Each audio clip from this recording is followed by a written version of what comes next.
aula de hoje vai ser o seguinte: a gente vai dar uma revisada sobre informática, alguns pontos.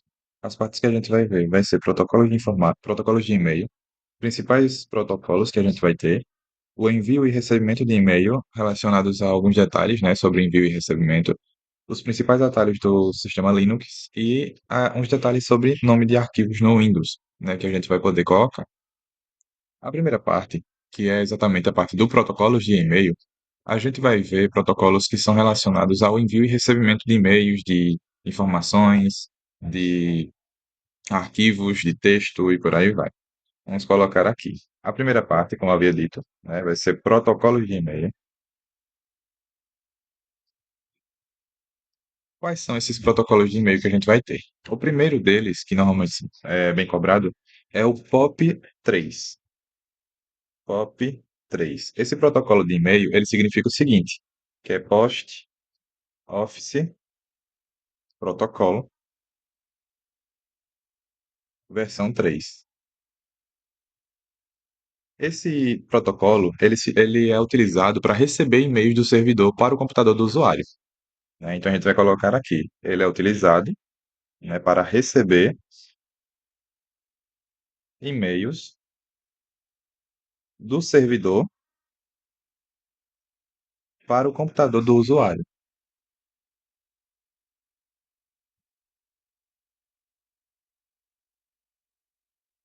E daí, esse protocolo de e-mail, ele faz o seguinte, ele não somente recebe o e-mail do servidor, ele também baixa esses e-mails para o computador do usuário. Ou seja, recebe e-mails,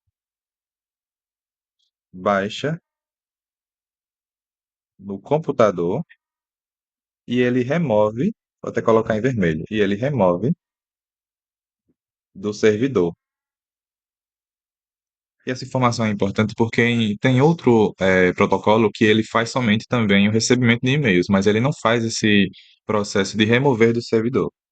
O segundo protocolo que a gente vai ver é o SMTP.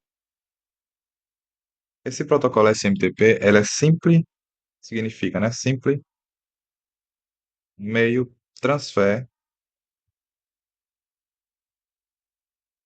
Protocol. Isso significa que ele é utilizado para enviar e-mails de um cliente para um servidor de e-mails ou de servidor para servidor.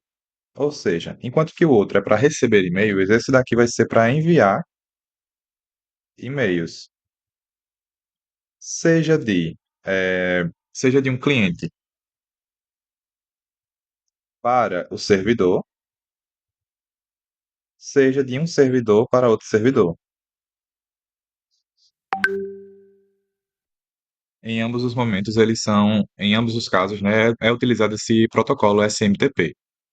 Uma dica para a gente decorar é que a gente utiliza SMTP como essa mensagem. Sua mensagem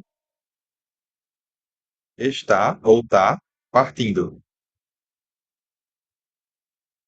que relaciona exatamente às iniciais dessas palavras, né?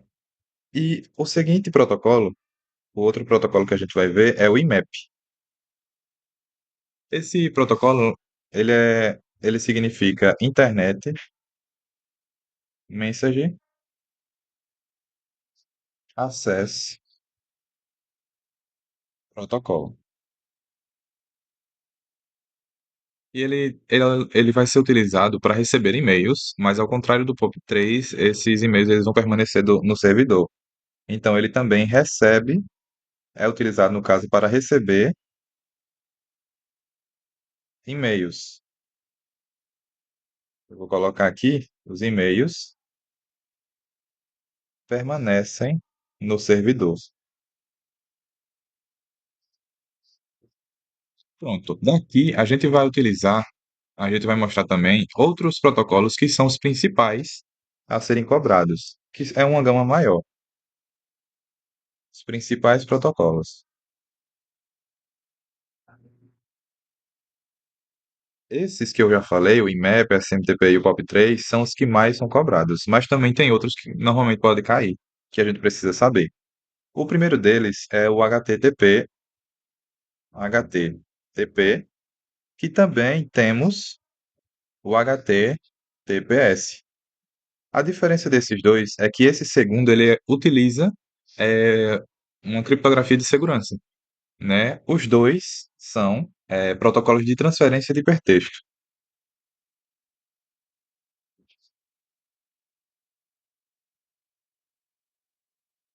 De hipertexto.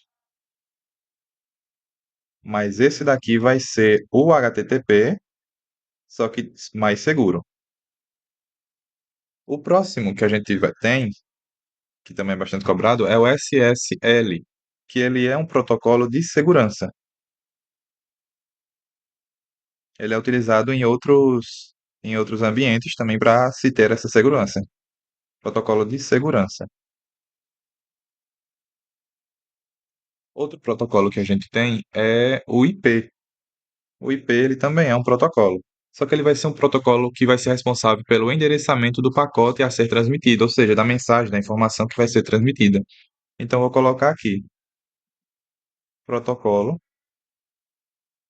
responsável pelo endereçamento, ou seja, dentro da rede ele vai ser responsável pelo endereço que o pacote, que a informação vai ter, o pacote a ser transmitido.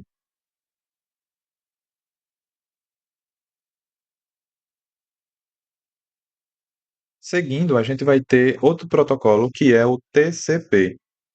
Muitas vezes a gente vê TCP e IP juntos, né? O TCP ele vai ser o protocolo que entrega os dados de maneira confiável. Protocolo que entrega os dados de maneira confiável.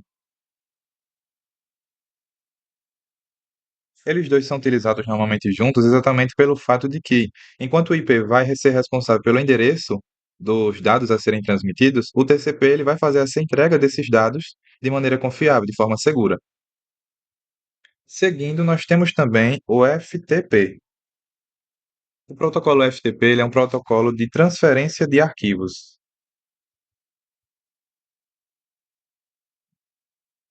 Ele vai ser utilizado para isso. Seguindo, nós temos também o protocolo UDP, que o protocolo UDP ele vai ser também um protocolo de transporte, mas ele não vai ser muito confiável, que vai ser o transporte de informações, mas ele tem uma menor segurança, muitas vezes sendo substituído pelo FTP. O outro protocolo que a gente tem, né, é o protocolo DHCP. O protocolo DHCP, ele vai ser um protocolo de serviço, né, e ele vai oferecer uma configuração dinâmica para hosts, ou seja, para hosts de servidores. Protocolo de serviço,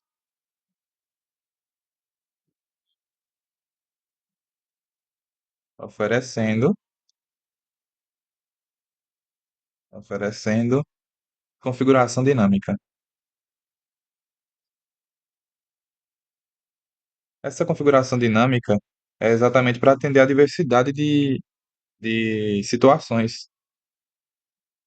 E nós temos, por último, o protocolo DNS, que também é muito comum e muito fácil de ser visto no dia a dia. Esse protocolo ele vai traduzir o nome para o endereço IP. Vai fazer essa tradução, né? Tradução do nome para o endereço IP.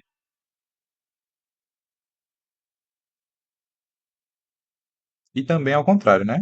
Do endereço IP para o nome. Eu vou colocar aqui tradução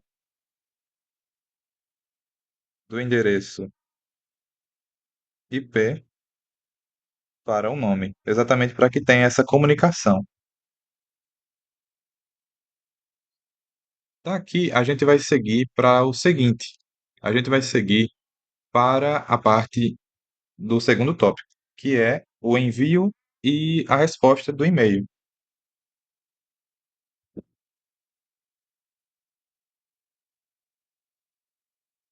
envio e resposta de e-mail.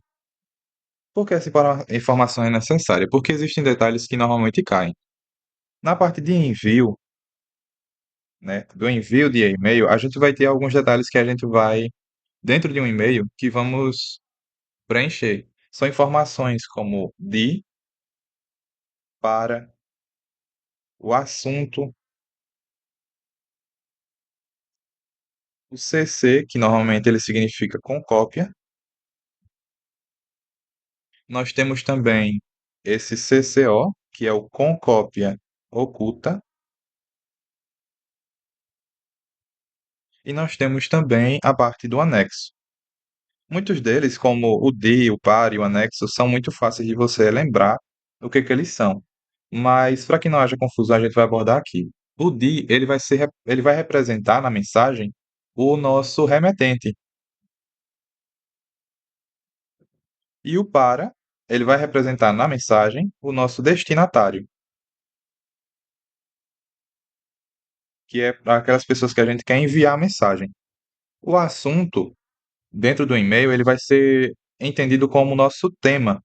O tema que vai ser abordado no assunto também pode ser utilizado como tipo, uma espécie de título no nosso e-mail. O com cópia ele significa o quê? O com cópia ele vai ser uma mensagem, né? A cópia da mensagem que vai ser destinada, né? Que vai ser enviada para o destinatário principal, ela também vai ser enviada para os destinatários secundários. Ou seja, a parte do com cópia vai ser para os destinatários, tipo assim, copiar a mensagem para destinatários secundários.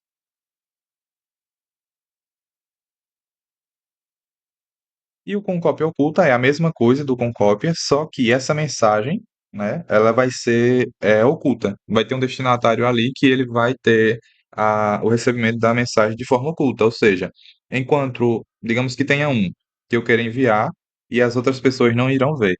Então, eu posso colocar dessa forma: o envio da mensagem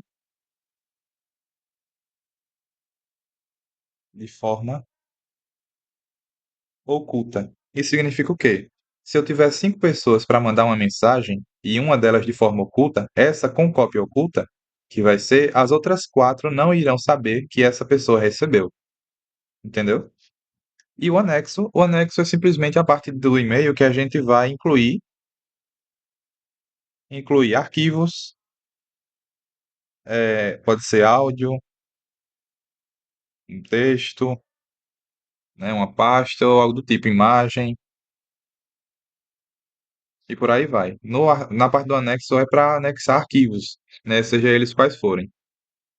E daqui a gente vai partir para a parte de resposta do e-mail, né? Que é essa outra aqui. Deixa eu colocar aqui mais embaixo. A parte de resposta do e-mail, ela vai abordar alguns detalhes também. Na parte de resposta do e-mail, a gente vai ter 3 situações, onde a gente responde, né? Se você responder a mensagem, a parte de responder a todos,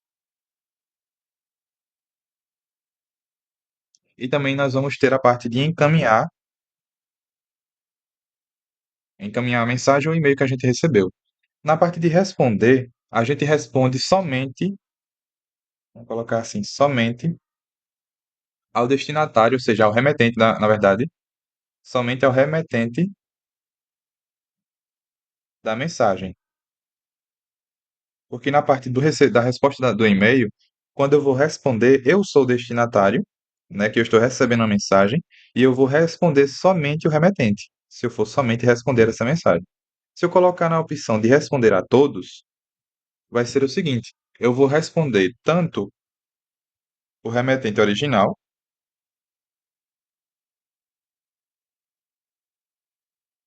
que o remetente original é quem enviou a mensagem para todas as pessoas, e também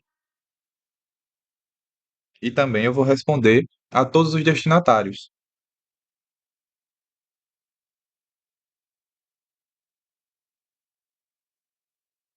sejam eles aqueles que estão na parte do para, né, que é o meu destinatário, ou na parte do com cópia. né, que são os destinatários secundários aqui. Vou botar assim. Tanto para o remetente, eu vou responder o remetente, vou responder os destinatários originais, né, que foram endereçados. Todas as outras pessoas que receberam essa mensagem também receberão a minha resposta, e também as partes das pessoas que receberam como destinatário secundário. E na terceira opção, que é de encaminhar, é simplesmente enviar essa mensagem para alguém que não esteja dentro do para, né, dentro do destinatário original e dentro dos destinatários secundários. Enviar a mensagem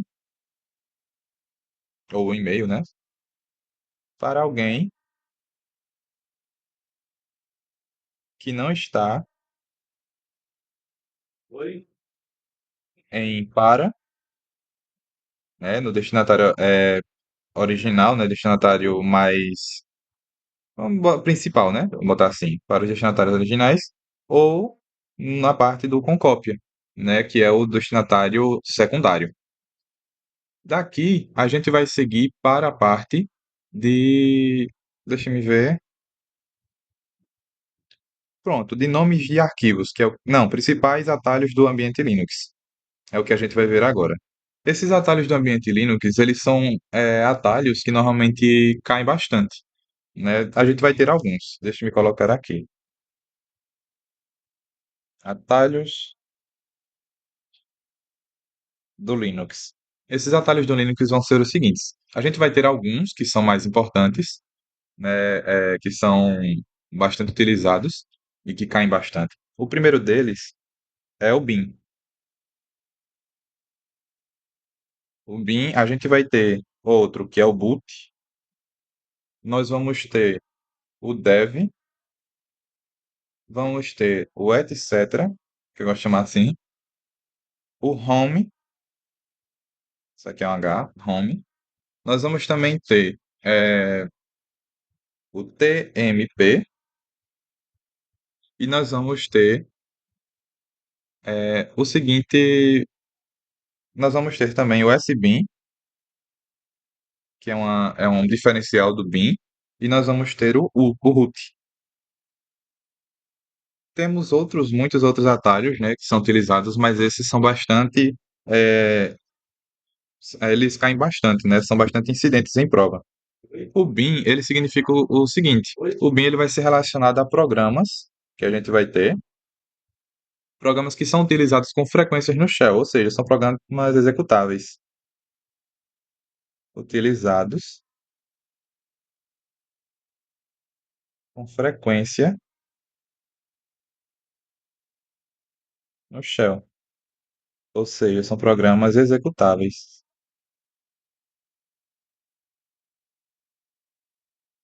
O boot, ele vai ser um atalho que ele vai estar relacionado a arquivos utilizados durante a inicialização do sistema.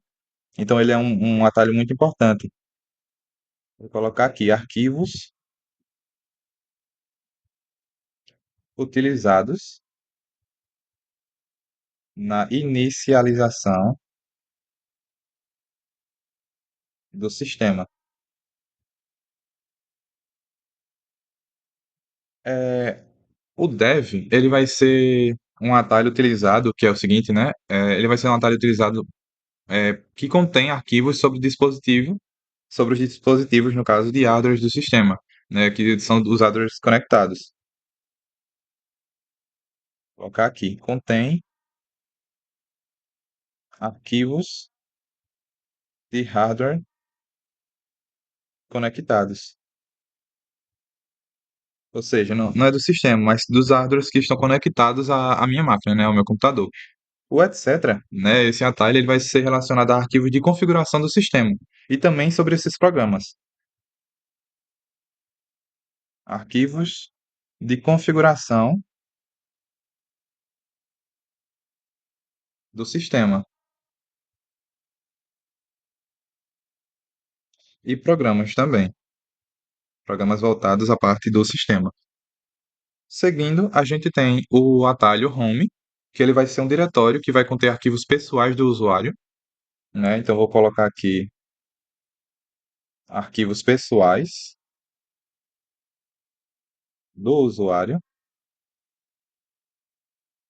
o temp, que é o próximo arquivo não, o próximo atalho. O temp ele vai ser arquivos temporários do sistema.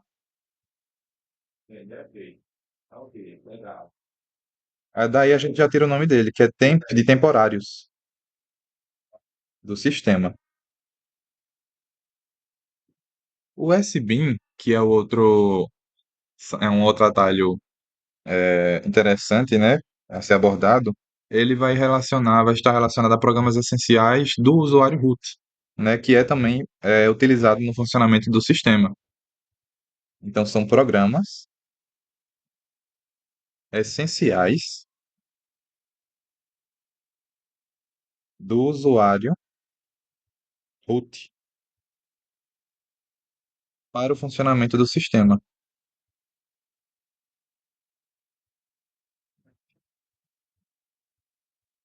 O root, né, o usuário root é aquele usuário administrador, o usuário que tem todas as permissões, que consegue fazer todas as alterações do sistema.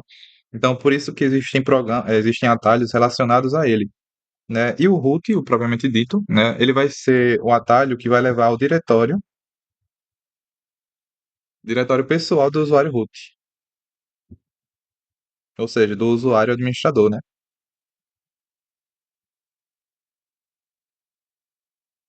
Daqui nós iremos seguir para o último tópico, que é relacionado a nomes dos arquivos, ou seja, os nomes dos arquivos no ambiente Windows. E por que abordar isso? Porque arquivos do Windows, vou botar assim. Porque no Windows a gente tem algumas limitações, né, para escrever, para deixar o nome do arquivo. A primeira limitação que a gente tem vai ser as barras, sejam elas dos dois lados, né? A gente não vai poder colocar no nome de nenhum arquivo, as barras. O segundo são as aspas, né, que a gente tem, é a aspas dupla. A gente vai ter também as setas. Essas setas são aquelas que têm sinal de mais e menos, né? A gente vai ter também o sinal de interrogação, sinal de interrogação. Nós vamos ter também o asterisco, que a gente não vai poder utilizar em nome do arquivo, e também temos os dois pontos. Os dois pontos, todos esses sinais, né, eles não podem ser utilizados para serem colocados, né, não pode ser utilizado nos nomes dos arquivos, sejam eles quais forem, seja arquivo de texto, seja arquivo de pasta, não pode ser utilizado.